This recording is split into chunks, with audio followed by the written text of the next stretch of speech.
Welcome back to another figure review. This is the Dreams420 here, coming to you once again with a review on an S.H.Figuarts figure.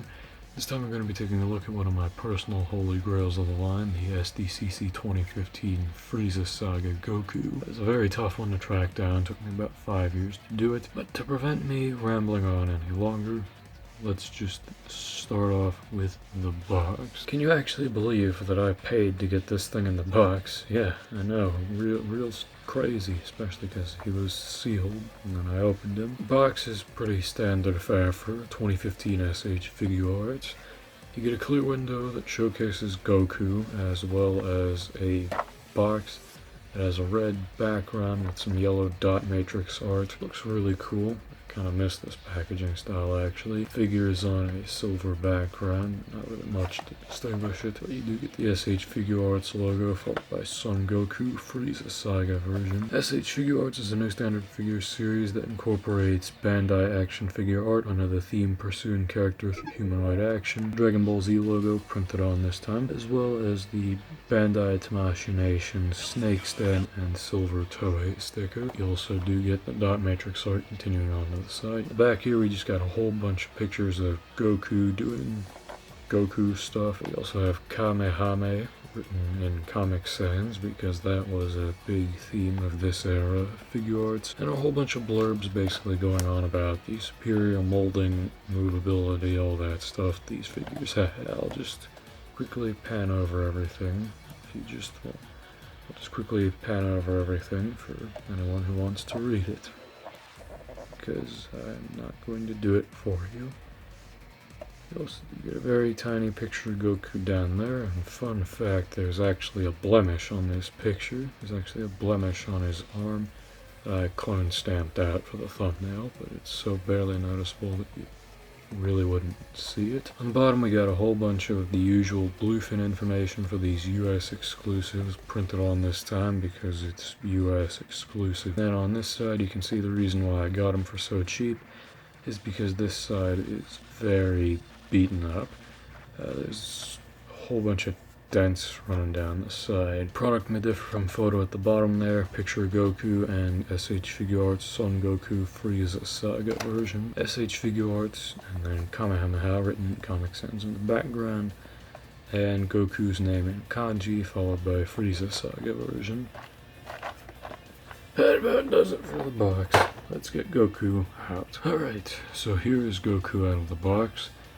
Now we're going to be moving into the comparisons, and here Goku is next to the original version of Krillin from 2013 and Proud Namekian Piccolo from late 2020, two NECA Putis birds, or heavy weapons guy from Team Fortress 2, blue and red, and here Goku is next to what's possibly his closest relative, I suppose you could say, the 2017 SDCC Goku, or Kaioken Goku. The reason why I say that is because these two are effectively the exact same mold despite having a different gi and being in a different state. It really goes to show how far a simple paint swap can go, but effectively these two are exactly the same on just about every level, other than the fact that Kaioken cuts a few accessories and adds the aura, and 2015 has a whole bunch of accessories, but doesn't have the aura. I could go into fucking spurred detail about all the differences between these two, but frankly I don't think I should do that, just to keep this video a little bit brief, because I know these things tend to drag on for a while. So that about does it for the comparisons. Let's move on to the paint and sculpt of 2015 Goku. So moving on to the paint and the sculpt of 2015 Goku, if you already have the original base Goku, it's mostly familiar territory. Just barring the obvious, the belt is different and the paint is very obviously different. Even under the hair being a different shade of gray, effectively just being jet black on this figure, where the original had a bit more of a gray look to it than the SDCC Goku. The gi is a much darker red, that is much more dark than the original. It's sort of a red color, which depending on the shot you're looking at, it's not exactly accurate. But there are shots where Goku is drawn with red, so I suppose it is accurate. The kanji on my copy are printed on very, very nicely. I've seen a few copies where it's not exactly the cleanest in the world. I believe Anthony's Customs had a bit of white on the edge of the kanji on his. My copy doesn't seem to have any sort of major paint problems. So be careful, because it does seem like paint is a bit of an issue with this guy. There isn't really all that much shading throughout the gi, which I'll be honest, I'm not necessarily a fan of, but it still does look very nice. The red complements the blue pretty nicely, and it does contrast with the brighter skin tone very, very nicely. It's something that I've always liked about these SDCC figures. They manage to really get these bright colors that contrast with each other very, very nicely. And in most cases, the SDCC figures do pop when they're on display. Speaking of very bright colors, boots, they do have a very deep navy blue color for the base, and then the pinstripe is a nice bright yellow, and then the rope is a nice red. It's also pretty bright. It really captures your attention when you look at it. The only real gripe that I do have, and something that I'll say that Saiyan Raised on Earth did right, is that the bottoms of his boots, the soles, should be sort of a glossy orange color. But considering 9 times out of 10 you're not even going to be looking at the feet, it's not that big of a deal, because the rest of the figure looks very, very nice. I think there actually is a slight bit of shading on the skin. Overall, it doesn't really seem to be that much shading. So if there's anything to complain about as far as the paint goes on a universal level, no shading. That is probably my biggest gripe with this figure. But even at that, just a gripe. And the figure still does look very nice. That about does it for the paint and the sculpt. Filled with me rambling as per usual. Let's move on to the accessories. Just taking a look at Goku's accessories, there's absolutely no way in fuck I'm gonna run through all of this. So for the hands, I'm just gonna say they all look very nice. They're sculpted, clean, and they're Goku hands, without a doubt. As for the hands you do get an instant transmission teleportation hand, as well as karate chopping hands, martial arts stance style pose hands, open palm ki blast or spirit bomb hands, and kamehameha grappling hands. As for the faces you get with this figure, it's pretty much the exact same as the original base form Goku. You get the open eyes, happy, smiling face, the closed, laughing face, the holy fucking shit face, the looking off to the side, yelling face, and the new addition to this set, the gritted teeth face. Personally, I think just about all the faces look very nice. They're very expressive, and they definitely do capture Goku's likeness quite well. And then you do get the definitely never been seen before Kamehameha charging effect. The only real difference I can spot on the one that comes with the 2015 Goku as opposed to the one that came with the original are that the beams appear to be translucent going towards the center, although that could have been the case in the original. The effect itself does look very nice. The only real problem that I've ever had with them is that a few of these Kamehameha effects have been a pain in the ass to put together and take apart, namely Ultra Instinct Goku and Goku Blacks, probably because they're shoddy recasts and not the exact same mold. But overall,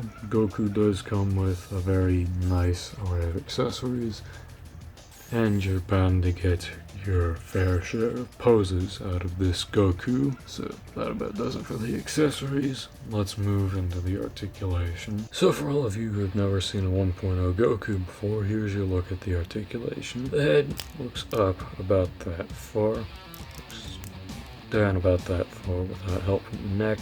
The neck does allow him to tuck his face all the way into his chest, and you get a pretty good side-to-side rocker out of it. You do kind of have to break it in at first when you get them, and the faces are a bit tough to switch out when you first get them. The arm goes full 360, and you do get pretty solid, you do get a pretty decent range outwards, all things considered. And it can go about that far across his chest without any help from a butterfly joint, because there is no butterfly joint. The sleeve is on a ball peg that just connects into the shoulder, and the shoulder does have a swivel peg that connects to the bicep, and that allows you to spin it the whole way around. Or in layman's terms, it has a bicep swivel. Fuck you. You have a double joint at the elbow that allows you to get, looks to be a little further than 90 degrees out the elbow. You do get a pivot and a swivel on a ball hinge and a little bit of rocker out of the hand. You also do get the pop-up torso, the 1.0s all have, and it allows you to crunch Goku's abdomen about that far forward, that far backwards, and it does get some pretty good side-to-side tilt, and you can spin them the whole way around. You also got the 1.0 legs, which I know a lot of people don't really like the 1.0 legs, but in fairness, you get a pretty good range at the expense of exposing those ball joints, as well as pretty good forward and back split, although it does get hindered a little bit by the butt cheek there. If you don't want it to be dropping down as much, it's about as much as you're going to get. There is a built-in thigh swivel that doesn't quite do as good as some of the newer figures. Doesn't go inwards at all, but it does go outwards pretty far. You do get a double joint at the knee. My knee on this side is pretty loose, and at first this knee was actually very tight.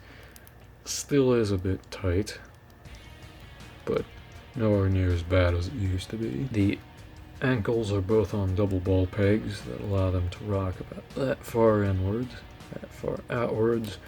They do go that far down, and not all that far upwards. You also do get toe crunch that goes up about that far and that far down, and toe articulation is very simple to explain, just a metal pin that goes through his foot. And that about does it for Goku. Let's move into my final thoughts on this figure and my verdict on him. As for my final thoughts on the SDCC 2015 exclusive Son Goku, it's a very good figure. Overall, it is a very, very good figure. The articulation, while it is using the 1.0 mold that I know a lot of people aren't really a fan of, you still can get some really good poses out of it, although I didn't quite do the best job here. We'll just pretend like that doesn't exist. Exist? Yeah, I've been trying. When everything's made to be broken. You get plenty of accessories. I'd imagine he didn't cost much more than $50 at retail price, and for that price point, you definitely get what you're paying for. Obviously, with the aftermarket prices, you're going to be paying a hell of a lot more today than you would have back in 2015. That about does it for this video. This has been Dipper Games 420, and I will see you guys next time around. Also, before I do go, I just figured I'd point out I do have full power Goku on pre-order. Don't know when I'll be getting him in, probably sometime later this month. Whenever I've got full power Goku in, I'll try to review him, but I make absolutely no guarantees on that. Anyways, I'll see you guys next time.